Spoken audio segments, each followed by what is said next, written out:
महाराष्ट्र माझा मराठी न्यूज प्रस्तुत करता Sunfriend power solar solution private limited. प्रत्येक सणासाठी, प्रत्येक नात्यासाठी विश्वासाचं एकच नाव, ममता ज्वेलर्स उरण। शुद्ध सोनं, सुंदर दागिने, ममता ज्वेलर्स। ब्लॅक पॅन्थर संघटनेचे संस्थापक अध्यक्ष जगदीशभाई गायकवाड यांनी आई एकविरा मातेच्या चरणी प्रार्थना केली। नवी मुंबई आंतरराष्ट्रीय विमानतळाला लोकनेते दिबा पाटील यांचे नाव देण्याची सद्बुद्धी पंतप्रधान नरेंद्र मोदी यांना लाभो, असे साकडे त्यांनी आई एकविरा मातेपुढे घातले। यावेळी विमानतळाच्या नामकरणाबाबत आपल्या भावना व्यक्त करत लोकभावनेचा आदर करून योग्य निर्णय द्यावा, अशी त्यांनी प्रार्थना केली। लोकनेते दिबा पाटील साहेब यांचं नवी मुंबई एअरपोर्टला नाव लागावं या नामांतराच्या मागणीसाठी आज रायगड आणि ठाण्यातून असंख्य आगरी, कराडी, कोळी बांधव दिल्लीकडे रवाना झालेले आहेत। 2 तारखेपासून सुरुवात झालेली आहे।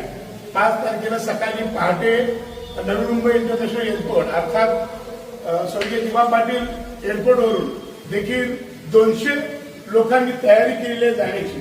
तर त्यामुळे आज आईला साकडे घालायला आलेलो आहे की पंतप्रधानांना चांगली सद्बुद्धी द्या आणि दिबांचं नाव नवी मुंबई एअरपोर्टच्या ऐवजी तो नामांतर दिबा पाटील, लोकनेते दिबा पाटील नामांतर नाव झालं पाहिजे, असं एकविरा आईला साकडे घालण्यासाठी आज आम्ही सर्व ग्रामस्थ आलेलो आहोत। आणि एकविरा आईचा, एकविरा आईचा, एकविरा आईचा। आपण दिल्लीच्या दरबारी दिबाची वारी असा एक कार्यक्रमाचं आयोजन केलेलं आहे आणि ही वारी आपली चालली आता आपण या ठिकाणी आईचा मान दिल्लीला घेऊन जायची संधी आम्हाला मिळालेली आहे। त्याच्यात आमचे रोडपाटीचे प्रमुख चंद्रकांत म्हात्रे आहेत, नरेश दादा पाटील आहेत, संतोष कोंडिलकर आहेत, विक्रमशेठ ठाकूर आहेत आणि मंडळी या ठिकाणी उपस्थित झालेलो आहोत। त्याप्रमाणे आगरी, कराडी समाजाचे, भंडारी समाजाचे लोकप्रतिनिधी पण या ठिकाणी आहेत।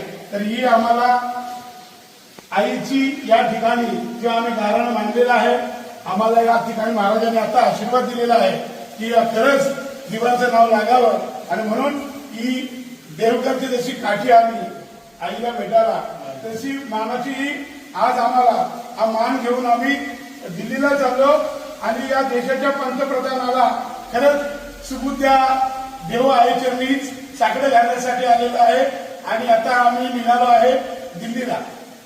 ह्या चॅनलला लाईक करा, सबस्क्राईब करा आणि पाहत रहा महाराष्ट्र माझा मराठी न्यूज।